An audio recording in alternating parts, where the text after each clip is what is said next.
talking about. Hey guys. It's just a pineapple. Hey, what's going on, guys? Here at the Swamp, get ready to beat LSU. Y'all tune in to Rule Number 1 podcast on Monday. Yeah, here we are, back again, partner. Another week, another episode. 37, man. I know. 37 in a row. This week, we're so excited. Obviously, I say that every week. It's kind of one of our marquee points at this point. Yeah. People have our opening script written down by now. I know it. This week, we have Taylor Anderson. Tell us what Taylor does. He actually, we were talking before the episode, he's a tech creative guy. He does everything. He's a little bit of everything up in Gainesville. He does tours. He's been in the band, I've heard. Checked over his resume earlier, too. Pretty smart cookie, 3.6 at the University of Florida. Yeah. So he is joining us via Zoom call. How are you doing, Taylor?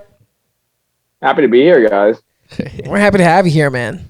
Yeah, so basically, Taylor, we ask everybody at the beginning of every episode, what is your number one rule you live by? Oh, man. I might have to give you two on this one. I think I have two, but I've tried to narrow it down to one. I'll give you my first one. My first one is do not criticize anyone when you're going through life.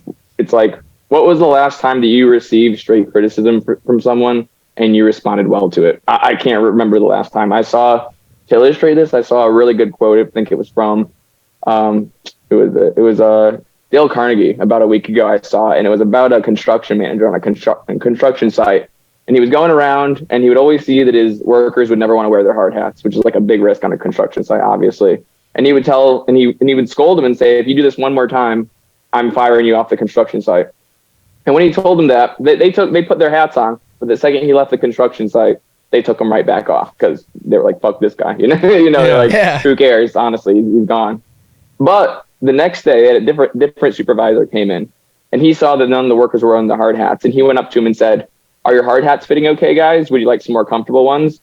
Every single day of the year after that, every single worker on this site had their hard hats on because it put the responsibility on them. Instead of putting the responsibility on the guy for being an asshole, it put the responsibility on them. So instead of criticizing, giving, not even critique, but asking if they could use more support, I think is the way to handle situations. So honestly, just by avoiding criticism, that's the way that I feel like I've built effective teams and really managed that well. So that'd be number one for me. Yeah, definitely. I actually just read this book. It's called Think Like a Horse, and it's the owner of the Diamond Cross Ranch. I've heard of that. Yeah, over in Wyoming, Jackson Hole, and basically the name of the book obviously is Think Like a Horse, but they have this reoccurring thing that they always bring up, and it says make the right thing easy and the wrong thing hard. And so it talks about whether it's training a horse, whether it's having people in your life or whatever. And if you want somebody to do something, don't necessarily like get on them or whatever. Just set up a scenario where it's like, okay, you continue to do this wrong thing. I'm going to make it very hard for you to do this wrong thing and make the right thing very easy, whether that's an incentive or, hey, I'm just going to guide you this way and I'm going to let you make the decision. But at the end of the day, you have to kind of deal with the results of it pretty much. So that's so true. It's you can set people, that's almost in a way, you can set people up in a way that they're going to take responsibility when they mess up, or you can set them in a way that they're going to get mad at you when they mess up and almost treat you as like the villain. And I think that's a really good point. If you make it really hard to do the wrong thing, people aren't going to be doing the wrong thing, and the responsibility goes on them if they mess up. So no, I totally agree. Don't criticize anyone. And if I had to go on to a number two, this is honestly just as big, and this is my dad's quote, and I picked up to this point, but it's always deliver to someone more than they expect. Always give someone else more than they expect. And that's something that I don't just try to do in my work, but in every aspect of life, whether it's like a friendship, whether it's work, photography, whether it's working with the team, whether it's just, helping a parent. It's always delivering someone more than you can expect. Because another good quote I read recently was, whenever you have an interaction with someone, it's either going to be slightly positive or slightly negative. There's no neutral interactions. People pretend like there is. But I mean, let's pretend you go through the McDonald's line. There's something as simple as that. When you leave that line and talking to that person, you either feel slightly better or slightly worse going on with your day. And I feel like by making sure that every interaction you have with someone, you leave them a little bit better off and give them more than they expected from that interaction, it can go a really long way. And it doesn't take, an act of God. It could be something as simple as showing up to work 5 minutes early. And it's like, well, no shit. Well, duh, show up to work early. But nobody does it. If it was that special, it wouldn't. Nobody would do it. You know what I mean? Right. So it's like just by doing these tiny little acts, you can go really, really far by giving someone, even if it's slightly more than they expect. It really hits an impression. Absolutely. That's going above and beyond for kind of anything is what you have to do nowadays, especially with how hard it is to move up in the world. Every job is getting more and more exclusive. Every company's getting more and more exclusive, and they're looking for the individuals that go above and beyond in the everyday things and tasks, whether that be, like you said, getting to work early or, just having an above and beyond attitude so you can leave a positive impression, like you said, on everybody that you can encounter throughout the day. I think that's a really good point that you made. I'm going to take that with me. I'm going to remember that one for a while. Yeah, definitely. It kind of reminds me of like something that like my dad used to say. He always would say, like, if we'd borrow something or if we would go stay somewhere, he always said, leave it better than you found it.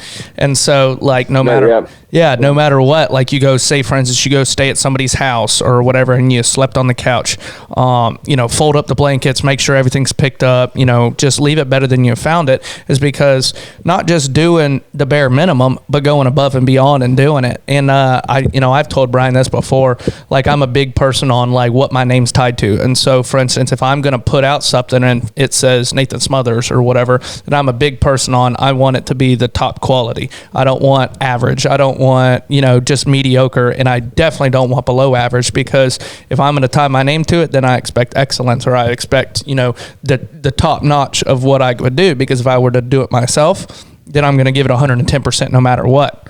And so I just personally, that's just personally how I live by. And it sounds like you kind of do the same thing.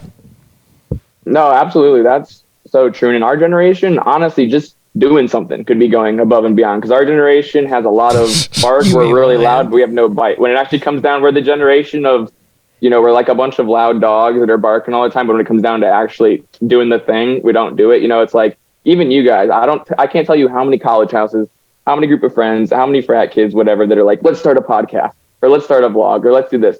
I haven't seen one group or one person that's actually done it. So just by you guys, saying, I want to start a podcast and doing this, 36 weeks now, actually doing it, it's like, that's going above and beyond in our generation, Absolutely. Yeah, no, people don't realize how hard it is to actually put on a production like this and schedule out interviews and stuff like that. But I told Nate, like, when the idea was forming, we did one in college, like you said, the wild frat boy kind of thing. It didn't work out. We kind of hid that one in the closet.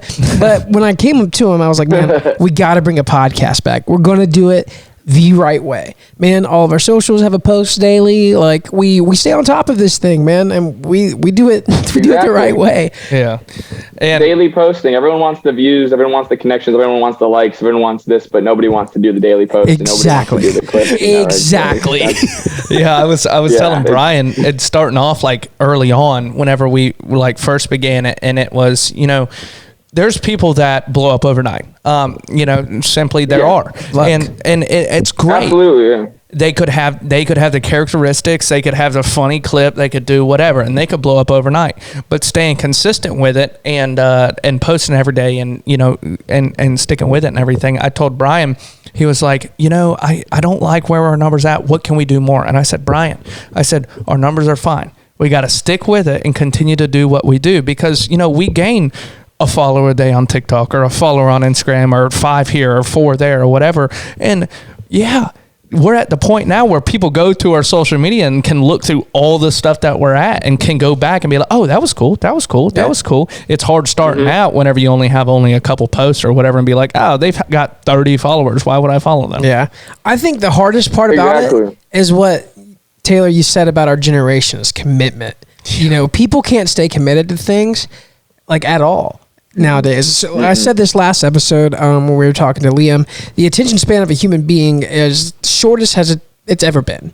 I think it's like 9 seconds now, max. I saw that. No, I actually saw that episode. I know which episode you're talking about. And I'm not kidding. I typed into Google when I saw this episode, the average attention span. I think it was 8.6 seconds. And I said, oh my God. Yeah, it's insane. Yeah, it's so crazy. But that's what sets the people apart nowadays. If you can stay committed to what you're doing and stay committed to, your cause or whatever you're working towards, you're going to rise above the cream of the crop. You know what I'm saying? You're going to be the person that gets the reward because, everybody else just gave up right when it just became inconvenient. It's like you do not have to put out. I mean, you always have to work very hard, but when you have a lot of people around you that aren't really putting that, just by making content daily, you know what I mean, is such a big step above the crowd. Because like I was saying, everyone wants to clout the views, whatever, but when it comes down to doing the daily posting, that's where our generation, it's not just with videos, it's with anything, showing up for your job, things like that. It's really I don't know. It's probably one of the biggest issues in our society right now. Yeah, it is. Yeah, for real. Like if you look at some of like our ancestors, our grandparents, our great grandparents, or whatever,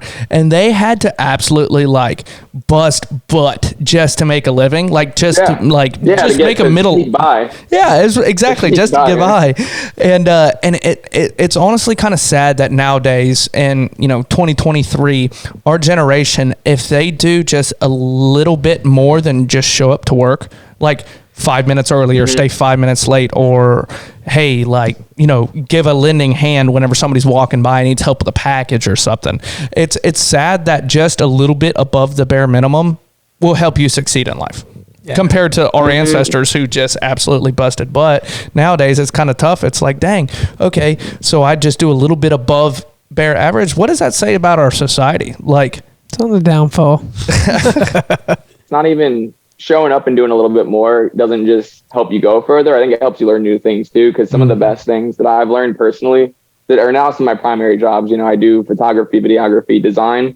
I learned that I love design by an accident, honestly. I used to intern at the fire department. I used to want to be a doctor years ago. I had a career shift from the medical field over to the business field now. And I was working with patients literally around town at the fire department and things like this. And they said, we need someone to start making the newsletter. And I just, I said, you know what, I'm not getting paid for this, whatever, but I'm just going to start doing it. It sounds like fun. And I found out I love doing this. I love design. And just off of accidentally almost going into a field that I didn't mean to, I learned a completely separate skill set. And it's like by doing those things on jobs repeatedly, I feel like I broadened my skill set, not from just the initial thing you go to do the work for, but to other skills that you're going to apply to other jobs one day, Yeah. Dude, you have gone above and beyond. Man, I wanted to get into that next. You're a student at the University of Florida, correct? Yep. I'm actually going into I'm a super senior now. I'm going into my 6th year, actually, but it is my final year. So. Nice. What are you studying? So I started out studying biology my first 3 years here. I swear to God, my girlfriend and I, we were on set for med school. I was like, I'm going to UF. I'm being a doctor. So hardline. Some stuff happened, decided it wasn't the field for me. We could talk more about that too, honestly, but switched over to business now. I got a undergraduate degree in general business. And then my master's right now is in marketing. So it's kind of like a 4+1 type program. I'm more like 4+2, but it's a program where you can do your bachelor's and master's at the same time. And, I just do business because I feel like I can go in so many different directions with it. I'm not a commitment person. I don't want to lock myself. I know we were just talking about commitment. But I'm not a commitment person in terms of one career, I want to try to be more like a jack of all trade type. So I really wanted to do a degree. Yeah. I wanted to do a degree that enabled me to go to any field. You know what I mean? Yeah, absolutely. And that's a good one. Business and the master's in marketing, you can go into any field with that. You can get into videography marketing like you already do, or you can get into like, I don't know, TV marketing stuff, like any kind of thing. And then the business side of it, you can just bounce around. You can look into apparel businesses to go work for, or like a Fortune 500. Everyone needs marketing. Yeah, exactly. Absolutely. Yeah, I'm starting it. My internship coming up. I'm actually starting on the 4th, so in like 3-4 days. Now my internship is starting at FedEx, so that's like my first Fortune 500 experience, I guess. Yeah. So that's going to be corporate America. Going to be a good experience. And yeah, right. We're gonna be the corporate grind and see how that goes. But I heard you guys say this in another episode. It was everybody needs content. It's just that's what you guys said. Is if you're able to produce content and high quality content, you're not going to be out of a job because everybody needs content in this society. And I feel like marketing goes hand in hand with that. So that's kind of where I see that field going. It definitely is. Like if you look at any marketing nowadays, it's all video. How can I get my product out on social media the quickest? That's all marketing is nowadays. Like, can we all agree on that? Like every brand that you see is on TikTok.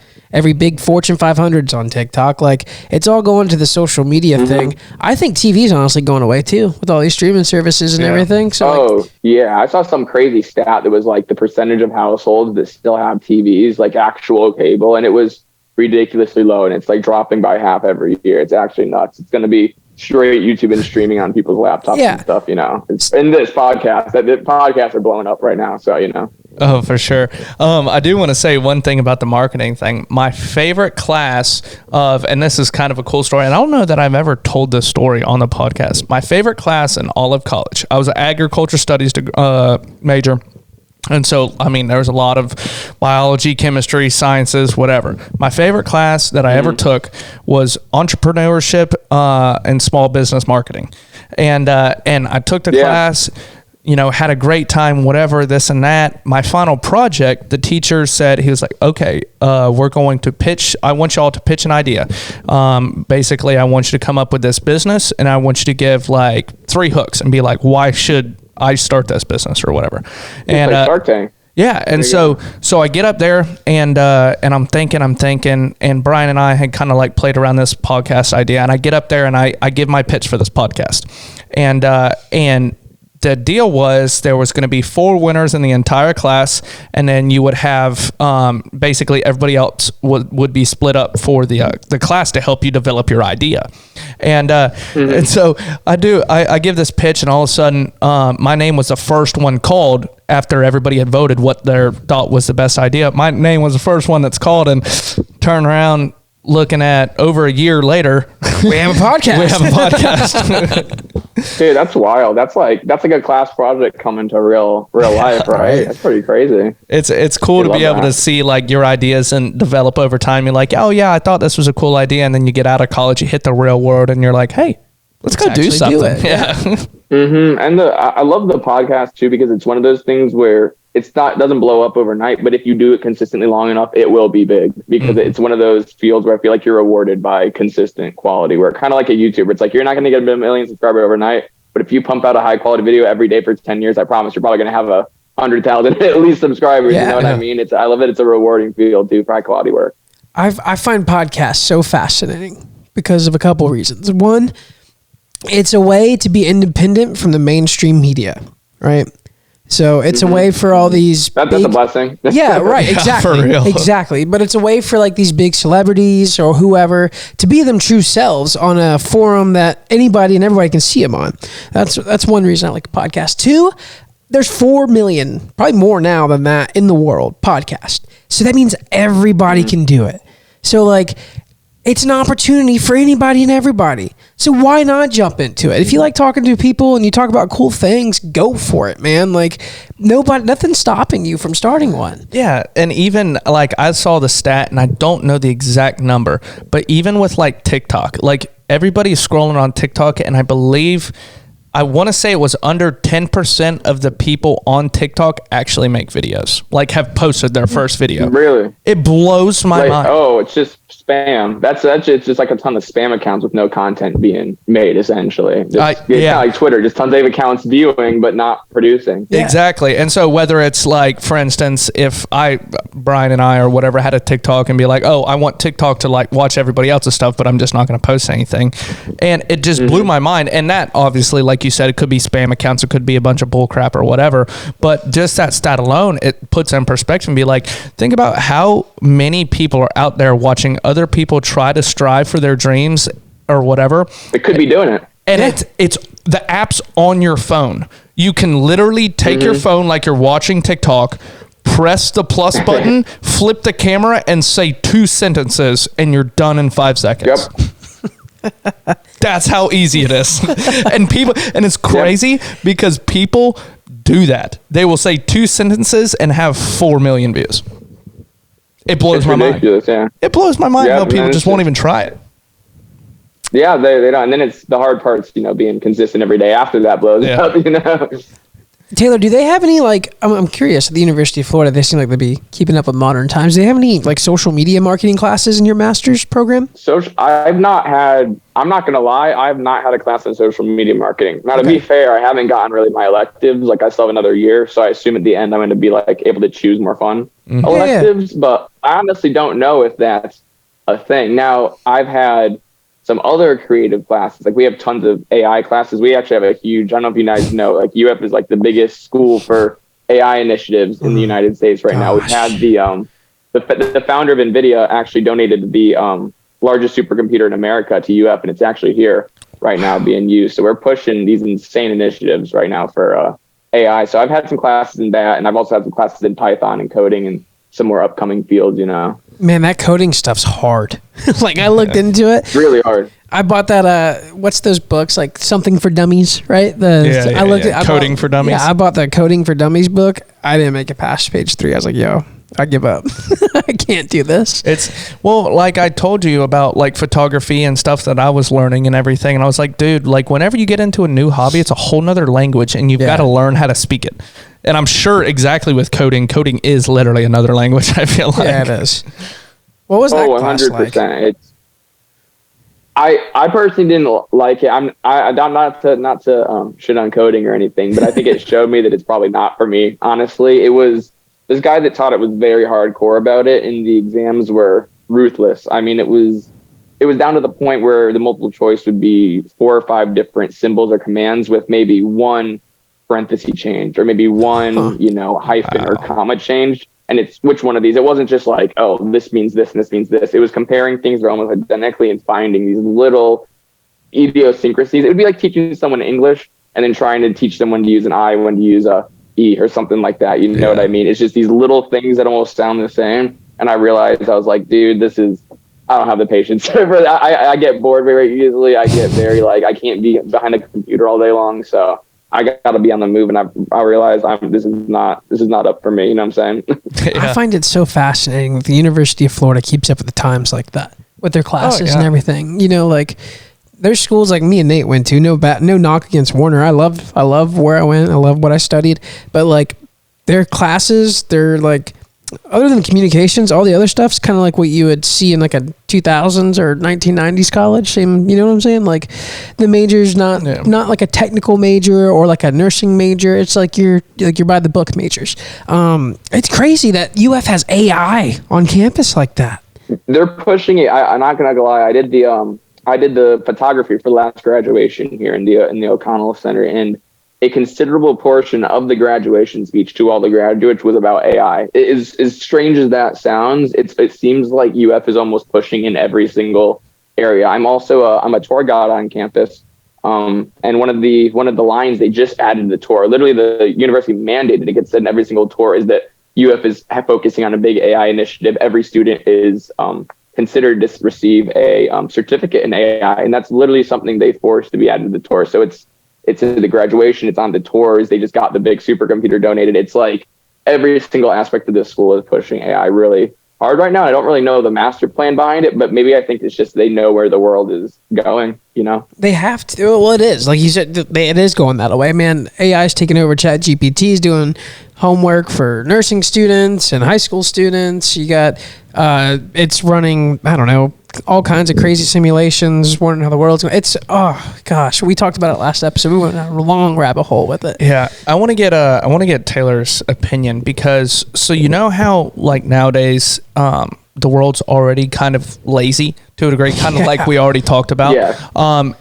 You know, it's kind of this one click away world that we're living in where it's like if you want to learn something, you know, you're one click away, and it's a good thing and it's also a bad thing. You know, it takes you 10 minutes to learn something or whatever, but you don't ever put the time and effort to go like emotionally involve yourself into something and learning the skills. My question is, with all this AI stuff, and you can literally input all of this hard work into, for instance, an essay. I need a, biology 101 essay for this topic, osmosis or something. And so it has this, you put it in and you put it out, whatever. Where do you think this next generation is going to go if we have this one click away generation? What about this AI generation where it's like you literally have to do nothing but know how to type 6 letters? I thought about this a lot, and I've read a lot about it, and I'm still confident people who are the most skilled and talented are going to be able to go to the top, and it's not just going to be a bunch of lazy people using the AI and getting by. Because I think it was Elon Musk that said this quote: "The most successful people are not the ones that are very talented or the ones that use AI. It's people that use their talent to enhance the AI. It's using them together." It's like you just mentioned that essay. You could write a 1,000 word essay through ChatGPT. Yeah, that's great. It'll come out perfectly worded, but it's not going to be the most creative. It's not going to be the innovative. It's not going to have the human touch on it. If you give that AI generated essay to a pro writer and then they improve that to their level, that is going to be the best paper in the class, and it's still going to show. So I believe that the right answer here is not really going forward only using ourselves or only using the computer, but using the computer to enhance the abilities that we already have. Mm-hmm. So that's kind of the direction that I see it going. If there was one big concern I have,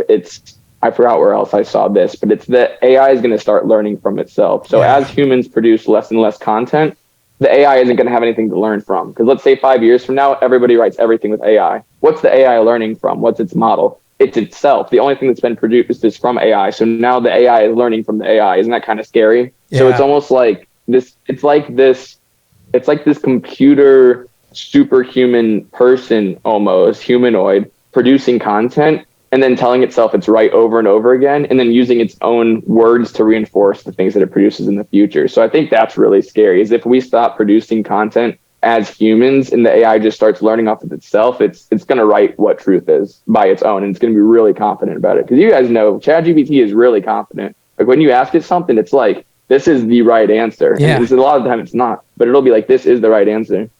That's crazy, man. I like what you said though, about the creativity, man. When like AI, it's not us. Humans are creative, man. We're innovative. Mm-hmm. We're always trying to figure out the next tech advance. We're always trying to figure out the next vehicle model, whatever. Like just the human race is a bunch of innovators, if you look at it as a whole.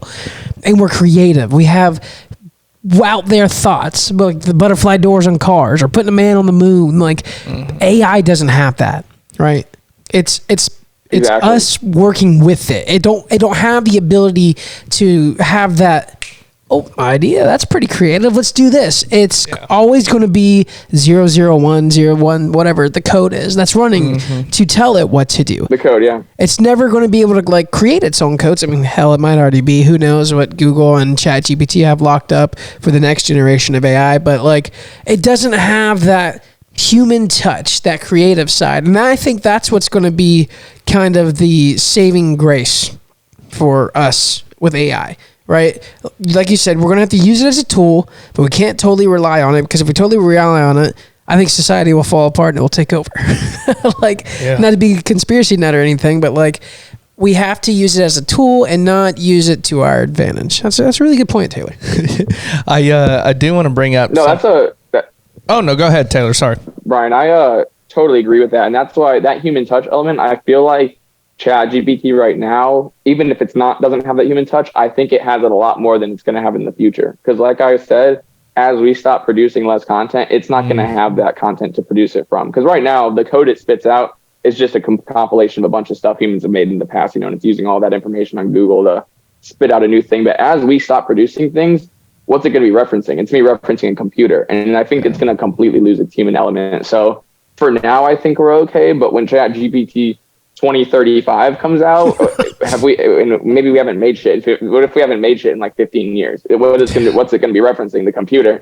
Yeah. So it's like, real. we gotta watch out, but keep going, Nate. No, I wanted to hit a point. We talked about AI, I think the last 3 episodes. It's big, man. It's modern. No, it's huge. Modern. And I love having everybody's perspective on it, but I do want to get your perspective. You talked about being creative and having that creative thought as a human, and you also talked about being consistent and putting quality content out every day. I want to know more about this videography thing, because I know you've had the opportunity to video some really cool people, and I want you to hit on that. The photography thing and videography now more recently is honestly years in the making. I mean, it goes all the way back to my mom, my dad are photographers. I just grew up, I didn't want a babysitter. I wanted to sit in the office and watch them work when I was younger. So I'd just be for hours on end, just watching them do their thing. And that's sort of where I developed the touch for it. And then over time in college, after I dropped pre-med about my 3rd year of school, I said, I got all this extra time now, because I'm not going to lie, probably 10 hours of my day back in that day was studying. I mean, the organic chemistry, physics, BS every day. It consumed my life. And I dropped all that. And I said, oh my God, I have so much more time now. So I really used that opportunity to take it to the next level, building connections, things like that. And yeah, I have had some pretty cool opportunities to work with great people. I mean, you probably saw Halloween this past year. I did photography for Shaq and videographer for Shaq, which was like, I mean, coolest opportunity of my life. It was just incredible to see that happen. Like a lot of my work come up to that point. And it really taught me that, I heard you guys say that's another episode as well. You know, it's totally who you know, not what you know. And yes, what you know is important. You got to be good at what you do.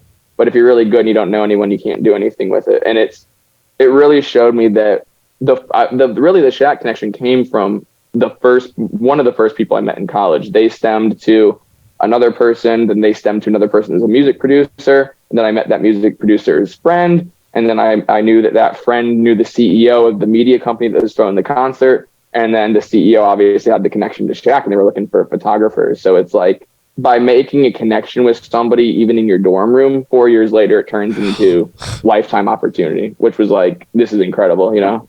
When you say Shaq, yes, he means Shaquille O'Neil. People. Diesel. DJ Diesel. Dr. Shaquille O'Neil. Yeah. He's the Diesel. So was that for his EDM concert he did in Gainesville? Yeah, so he threw a Halloween concert in Gainesville. It was called Shackoween, funny enough. So yeah, that was his first time in Gainesville, I think. Through that, it was wild. I mean, it was probably the most people I've seen packed in one place before. I know Brock talked about on his pod episode about how packed it gets, but I mean, that was the absolute most packed I've seen Gainesville get. So insane concert. And off of that, since then, I've been getting more into EDM and honestly concert photography in general. I've done a few concerts since then, and I just love it. I mean, being in the front and just the energy of the people there's nothing like that, you know? Man, that would be a hell of a career. A concert photographer, man.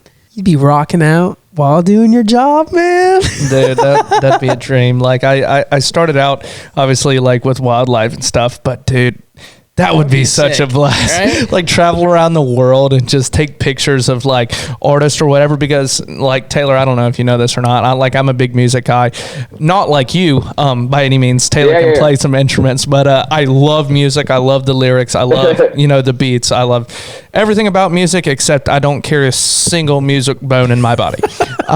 Like I will find the most random songs. I'll send them to buddies and be like, hey bro, have you heard this song? They're like, no, this song's shit, Nathan. I'm like, no, just a simple way in this song that it's like different. I like it. Taylor, you're in the band, right? Or you were in the Pride of the Sunshine, right? Yeah, I was in the Pride of the Sunshine, the Gator marching band. I'm not anymore. It was my first 3 years, the first 3 football seasons here. It was 2018, 2019, and 2020. After that, it was COVID year, and I had 1 full year of COVID band, and that's me, like one of those stories I tell my grandchildren. They think we're like aliens. Like, I mean, we were like standing 6 feet apart from each other with masks on the field that have like holes in them that like you shove the mouthpiece through. Like, it was like the strangest thing I've ever seen. Like, could barely even talk to people during practice. So after that season, I was like, you know what, I've done it for 3 years. I got my fill. It's time to move on. But that was probably if I had one big takeaway from college, like the biggest challenge and the biggest reward, it would have been marching band. Because Nate, at our high school, we didn't have a marching band at our high school. So there was like, I think there was one other person. There's 400 people in Gator band. There was one other person that hadn't marched before. So I mean, I for about 3 weeks I was looking really stupid. It looked like I didn't even know what I was doing at all. But I mean, I got it down after a while, and it was the most rewarding experience. Dude, it's hard. That was, learning how to march. Yeah, it was really tough in the beginning. I'm not gonna lie. So I want to know the difference between, like, for instance, like the Pride of the Sunshine or the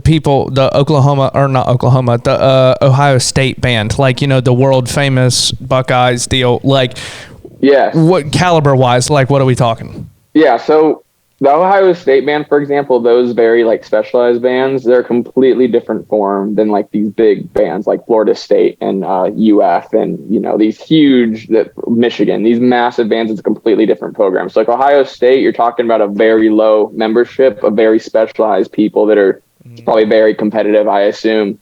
Very, have to be playing top. It's not about playing as loud as you can. It's about we're going to be accurate.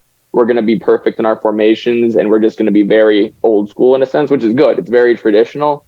And you'll even see the way they march on the field is they point their horns towards the direction they're moving. So if you go this way on the field, you literally move your horn like that. In FSU, at UF, these bigger bands, we are like 400 people. it's like massive production, like super loud, filling a stadium, like playing the entire time.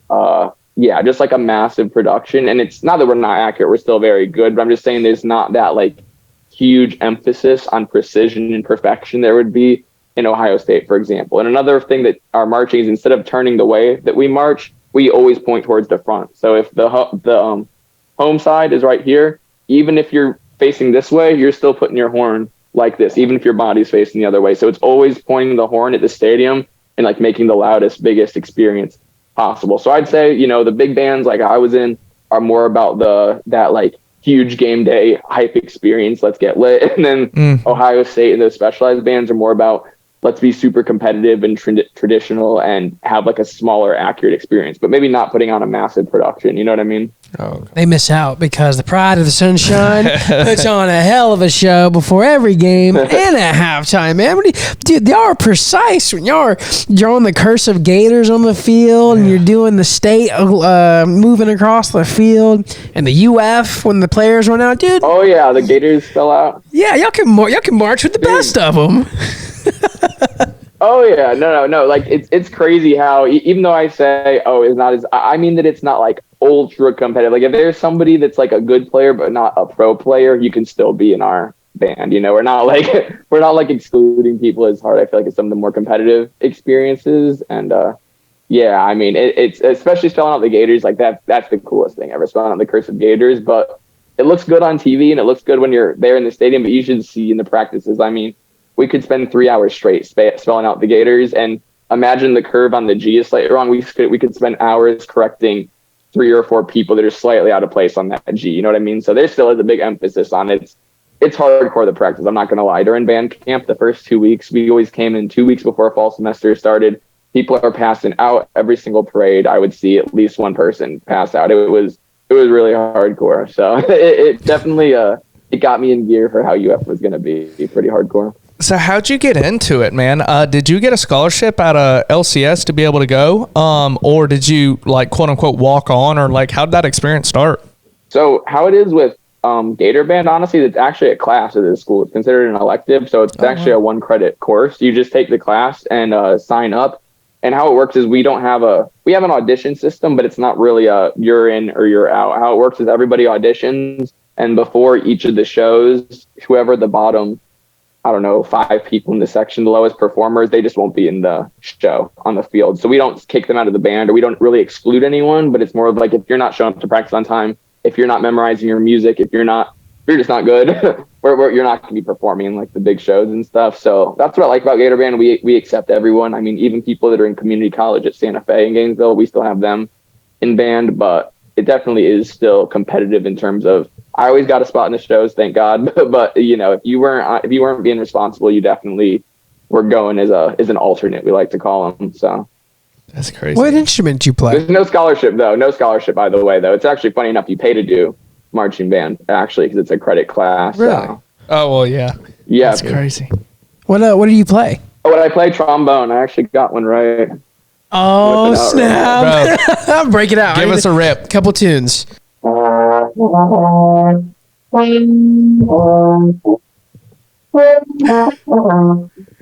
is awesome. I love it. Oh, that is going to be such a great clip. I had someone prank me in an interview once, and they told me the last question in the interview, we said, we saw on your resume you were in band. They were like, can you go get the like instrument and make a few like sounds with it just to like prove that you're like you were in band, you know? And I dead ass took them serious. Like I got the trombone out. I was like ready to go, and they're like, no, we're just messing with you. Like you got the job. That's awesome. Sounds like a fun workplace.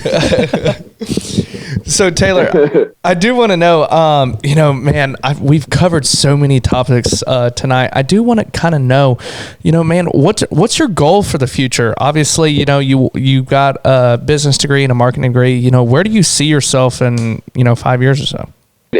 I know this is a general answer. It sounds like, oh, I don't know what I want to do type answer. But here's the thing. I was so set on my path for 3 years of I'm going to be a doctor. I mean, I got myself in quite a bad place with it. I'm really passionate about mental health now, especially for men, but I got myself in a really bad place mentally wise with these classes and like the rigor I was doing, just this pressure to become this one thing that now my attitude is really, I'm open to any opportunity that comes my way. And if I like it, I do it. And if I don't, I don't.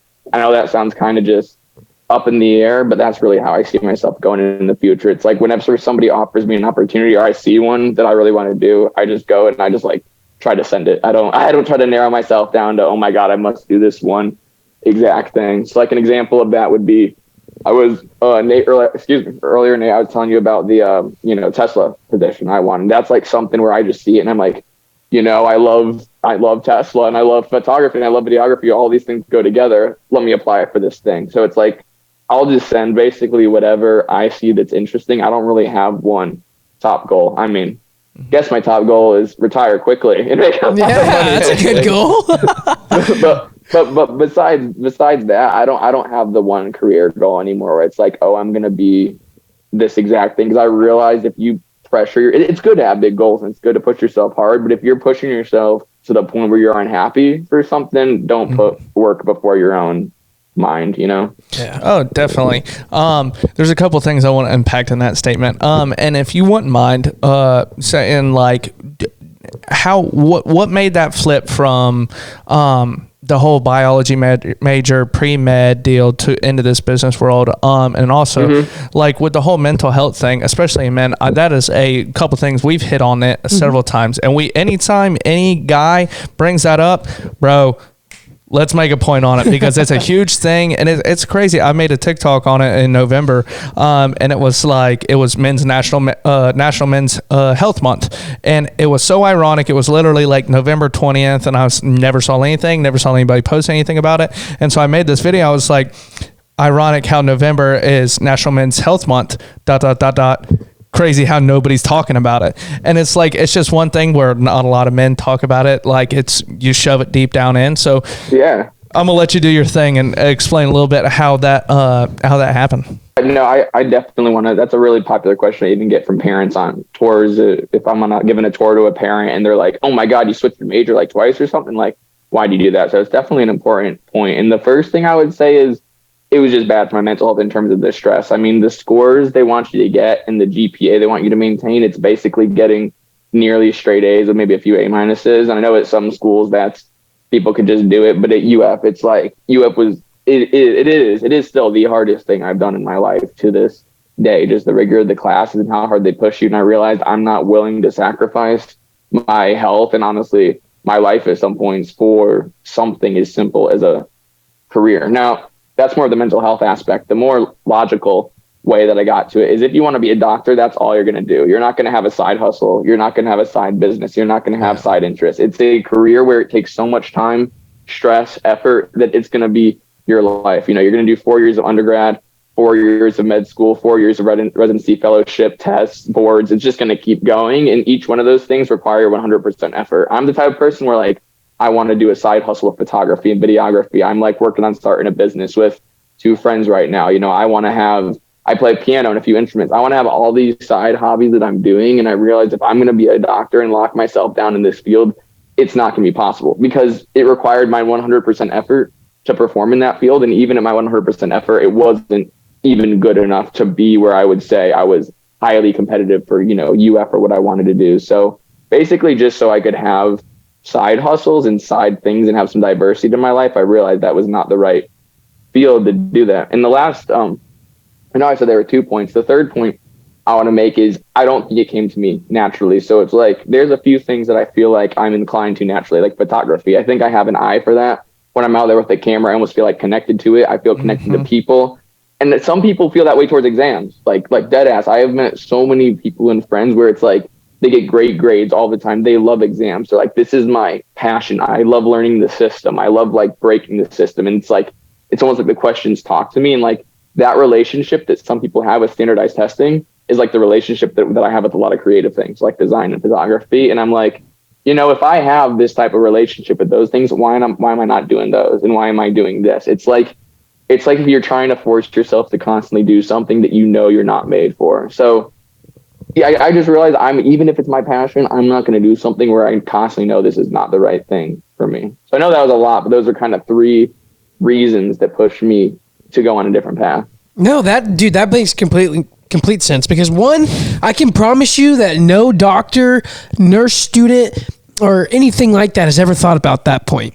Not being able to go and do whatever you know, like your side hustle, like you said. Two, you gotta have. Yeah, you don't have time for it. You gotta have something that's going to get your mind off of, I guess, your 9 to 5 or whatever you're doing primarily, and it's not a bad idea to make money on the side too. Like you got to do it. And number 3, you have to do something you're good at, natural at, like you said, something that you're passionate about and you have a knack for. Like that's the things that are gonna, not drag you down in a world full of people trying to drag you down. I guess it's a song lyric. I don't know if I actually quoted that or not, but it's just like you have to do something that's going to bring you joy, man. 100%. I agree with all those points you just made. Definitely. And sometimes there's even times in your life where you're very good at something, but it's just not your passion. I mean, that happens, for instance, like baseball with me. There was a time in my life where I was very good at baseball and I was passionate about it. And then there was another time where I was still pretty good at baseball, but I wasn't as passionate about it anymore. There's chapters in your life, and whenever you go through life, you're turning pages left and right. Every single day is a new paragraph or whatever.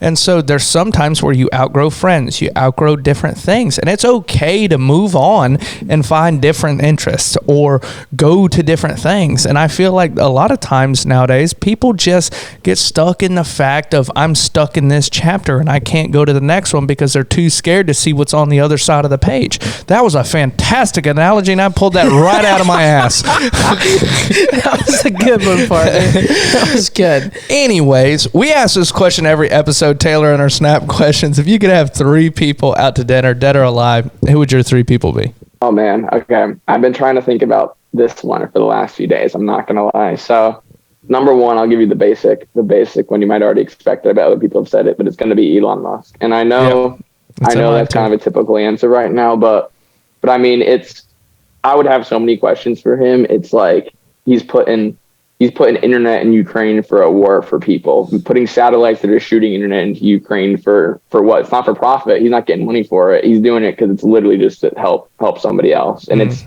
it's really funny because he's a figure in our society that gets a ton of criticism. I mean, people really don't like this guy. And I've noticed almost every single person that calls this guy an idiot or calls this guy stupid, 1, has nothing going on. 2, they're pretty unsuccessful themselves. And 3, they really haven't given much back to the world themselves. And I see this trait like again and again with people that call Elon Musk an idiot or whatever other name, which I just think is absolutely insane. It's like, you're criticizing this guy. What have you done? It's like if you had something going on, you would not be shitting all over this guy right now. You know what I mean? I call him an alien. Is that an insult? He's literally the definition of changing the world. Yeah, he is. Have you noticed that? Whether he's an alien or not, like you said,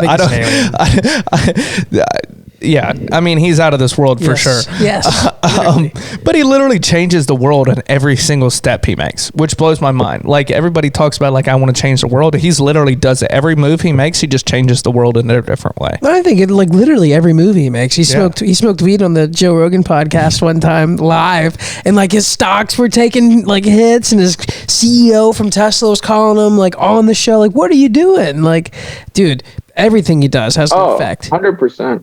It's crazy. It's like even the Twitter, it's like people are so mad about the Twitter thing, like so mad about the Twitter thing. I'm like, dude, all this guy did, he literally overpaid like tens of millions of dollars more than he had to. He actually did a really bad deal. He way overpaid to get this company to literally make it free speech and literally just make people say, you know what, if you want to post something, you want to say something, you can say it. And it's like, how can you be mad at that? It's like, it's not even a political thing. It's really just this guy wants to unlock the door to people's free expression of ideas. Whether those ideas are right and wrong, people need to use their brains and actually determine, oh, do I like seeing this thing? We can't just live in this like soft world where it's, oh, we're not even gonna let you see anything because you might not like it. It's like, no, we need to put our like big boy pants on, look at anything someone puts on the internet and use our brain to say, does this actually make sense? Do I agree with this or not? Not just have someone hide it from you because you might be scared, you know?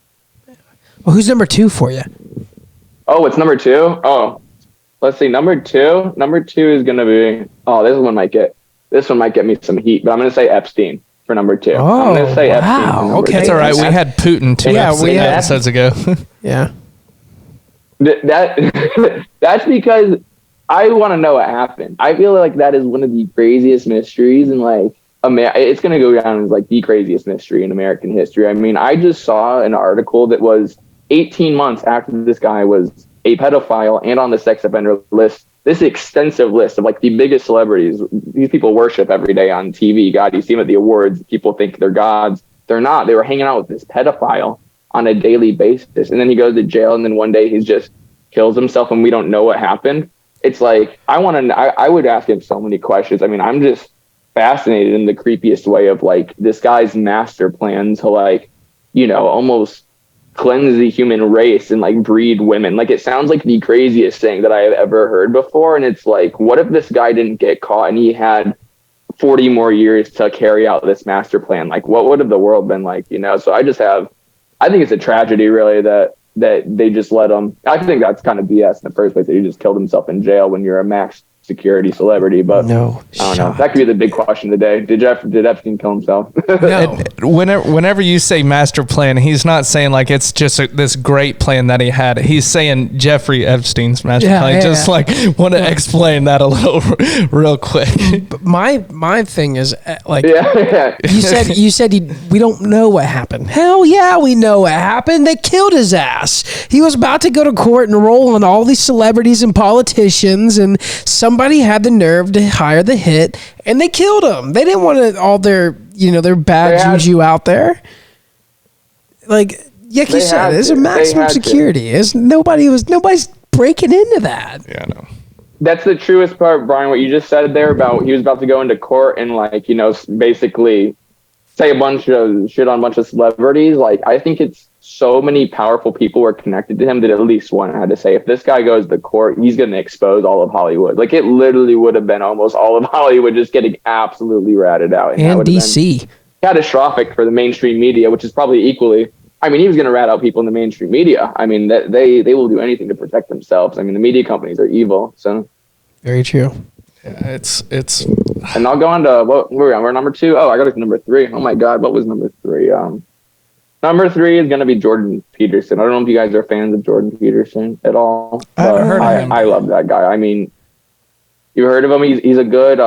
He's actually a psychologist, and he used to be only practicing, you know, doing therapy with people, treating patients, and he used to be a college teacher. And he really his lectures in class gained so much traction online. They like went viral. It's like, how does a college lecture go viral? I mean, you can't even keep people awake in college. And this guy start going viral online, and over time he's just gained traction, and now he's producing shows. And I actually saw him speak live in Tampa about 2 months ago. And I mean, that guy is really he tells you the stuff that you might not want to hear, but you really need to. He's a complete realist, and I like that he uses himself as a situation. You know, most doctors, psychologists will kind of talk down to you and like, you know, sort of act like I'm in this perfect health state and I'm helping you. He's like, no, I need help too. He's like, I've gone through drug addiction, all this crazy stuff. I basically developed these insane conditions from my addiction, and now he's using his experience to treat others. And I think that's really cool when a doctor can put themselves in the place of another patient, you know? Yeah, that's really cool. That's actually like genius. Yeah. Like, if you have a doctor that can be real enough with you to like, hey man, I'm suffering the same things you are. Here's my perspective on how I can help you. Maybe he like isn't so against taking his other people's perspective, you know, to better himself too. That's really cool. I'd like to be at that dinner table, Taylor. That'd be a really interesting one, because I got my conspiracy theory there. I got Elon Musk, the alien, and I got a really cool psychologist. It seems like he's down to earth. Yeah, definitely. I mean, I would. It's a lot. You said dead or alive. The second I heard dead, I thought Epstein time. So. Epstein time. All right, our next question for you, Taylor. You know, you said you were into photography, into videography. If me and Nate could put you on a first-class private flight anywhere in the world to go take pictures and videography, man, where are you going? Oh my God. Okay. First thing that came to my mind was Dubai. I've just always wanted to go there. I've always been fascinated by it. And I think like that's probably the coolest place for photography in the world. It's kind of a basic answer because everyone wants to go there, but I think Dubai is the coolest place in the world. And honestly, number 2, it's pretty close to home right here, but it would probably just be a ticket to New York, where I was last summer. I mean, I was there for 2 weeks, and I think I did 1% of the place. And I said I could come back here every single summer for the rest of my life and take completely new photos and completely new experiences. So yeah, I would say big city. Dubai, New York is where I'd be going, honestly. Or if you wanted something more creative, I've really never done, I've done some nature photography, but it would be cool just maybe get dropped in like the middle of a jungle with just a camera and say, have fun. You know, that's another option. Our guest 33, Miss Cornelius, sorry. She went to Dubai and she raved about how beautiful it was and the culture differences between there and America. That seems to be a common occurrence for people nowadays to go check it out. I want to go check it out, but I want to go do like the scuba tank. Big under, yeah, that's what I want to go for. Yeah, speaking you said the scuba thing? Yeah. Super deep tank. Dude, that's crazy. I forgot the depth it was, but it's like, I've seen videos of it. It's insane. Like it looks like an ocean. Yeah, there's all different rooms and everything in it. But speaking of Elizabeth Cornelius, one of our guests, you sent me your resume earlier, and just to read through and look at some of your accomplishments and everything. Dude, she does a bunch of stuff with career coaching, and she helps people. She works in the field where they get all these resumes in, and she'll just, all these comes across her desk. She'll be like, nope. Yep, that one stuck out. Let me read it. Nap. Go, whatever.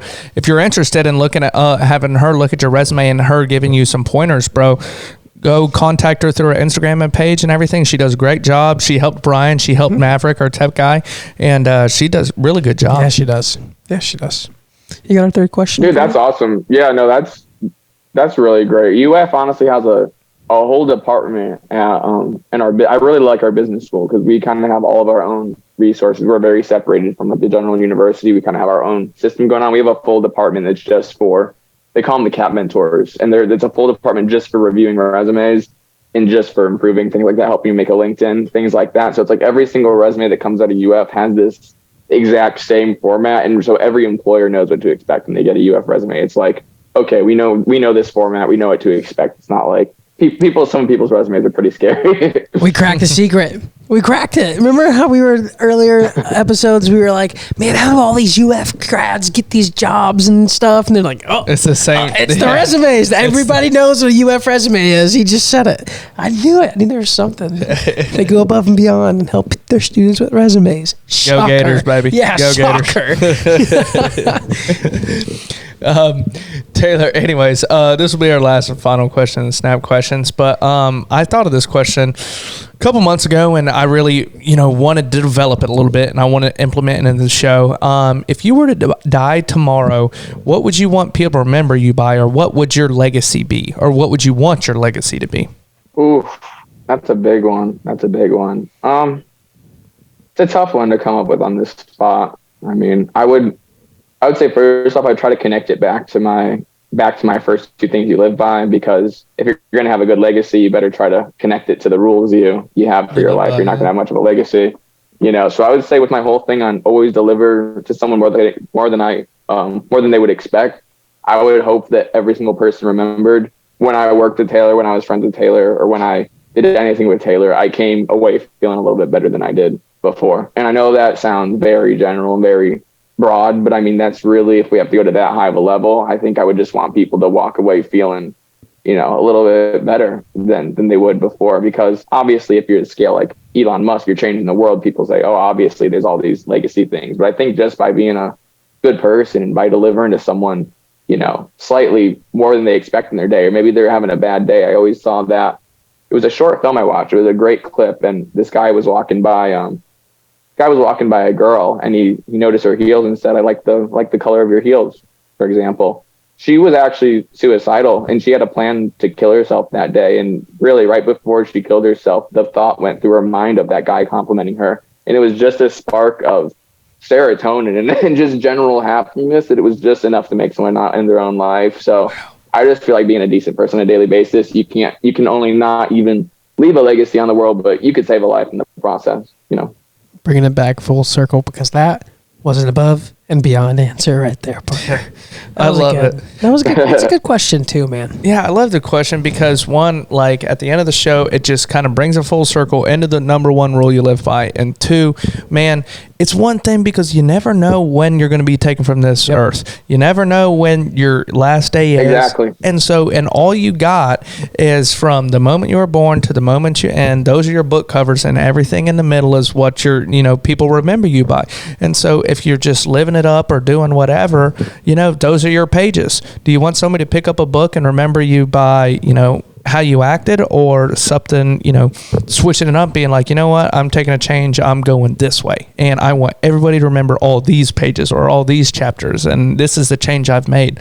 And that's something that's really been happening in my life, where it's like, okay, I really want my legacy to be seen from this point on, because before I was a complete dipshit and now I'm making a change, and I want people to look at me from this point on. Yes, I'm proud of you. I feel the same. I feel the same way. I mean, that's so true what you just said there, Nate. Like, living it up in the moment, feels great in the moment. What's anybody remembering you for? Nothing. Not one thing. So things that don't feel that great in the moment, but take hard work, doesn't feel that great in the moment, but you're going to be remembered for it. I forgot which gym I was in, or something. It's a quote on the wall, but it was, pleasure is temporary, but pride lasts forever. When you're doing some temporary pleasure BS, you're going to remember it for the moment, but you're going to forget it tomorrow, and definitely no one else is remembered for it for you. But if you do something where you have pride in it, where you're like, wow, this created a lasting thing that was longer than this immediate moment, that carries with you forever, and it carries with everyone else forever. That's what we're trying to do here, man. That's what we're trying to do here. That's what we're building. That's why we're bringing people like you on, Taylor, man. You're going to do such great things. You got a good head on your shoulders. You got a lot of interest. You're very flexible, man. It's been an absolute pleasure having you on the show. Dude, I appreciate it, Brian. If you guys ever, I know y'all are Gator fans. If you're up here, I'd love to set up the pod at the house or something, do a temporary show here, and you guys are welcome here whenever. Like I said, my house has 9 people in it right now. We got like 3,000 square feet. So, if you want to come up here, set up the pod, or just have some fun, For sure, man. For sure. Gaines, Vegas. Maybe we'll live in the moment a little bit up there. Taylor, do you have any socials you want to shout out real quick? Yeah. So on my main thing is probably Instagram. That's going to be taylor.l.anderson. That's my Instagram handle. I don't have a separate account for my photography. I just sort of plop it all into one big account there. And if you want to see my website, it's just going to be taylorlanderson.com. And that's my website where you can see photography, anything like that. Get in contact with me. Yes. Yeah, guys, I appreciate it. It's been fun. Man. Yeah, so we do this cool thing. So we follow back all our guests on our socials. So if you go to our following list, we will be following Taylor. So you can click him there, or you can go and type in his handle. And we hope that y'all retained a little bit of interest into the show and maybe lasted more than 8.6 seconds. And so we've got a pile of guests coming up in the next couple of weeks, and we're excited for the next couple more. Yeah, dude, it's been, we're going. We're rocking and rolling. So we'll see y'all next week. Peace. Thanks, Taylor.